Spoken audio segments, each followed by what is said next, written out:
কি মনি বিচক্ষণ মহাজ্ঞানী তোমাকে স্মরিয়া হলো কবি দেবাসুর নাগ নর পক্ষিমী গো জলচর সর্ব ঘটে পিতাবাকাদিনী তুমি বিনে বাক্য কহে কাহার শক্তি নহে অজ্ঞান সজ্ঞান সঞ্চারিণী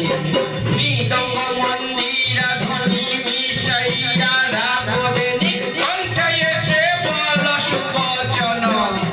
রাগলয় তাল মান কিছু মম নাহি জ্ঞান তব পদে নিলাম শরণ নারায়ণ সঙ্গে যথা এস হে ভারতী মাতা ত্যাজ দেবী বৈকুণ্ঠ নগর নিজ রঘুনাথ ডাকে পদ ছায়া দেবতাকে স্পষ্ট মম কণ্ঠের উপর ছয় ঋতু রস ভাগ সন্ধিয়ার ছয় রাগ দিয়া যার কণ্ঠেশ্বরাগিনী দয়া করো দয়াময়ী তব পদে অনুযায়ী তুমি বিনে অন্য নাহি জানি আগে বন্ধন শ্রী গুরুরাচরণে আগে বন্ধন শ্রী গুরুরাচরণে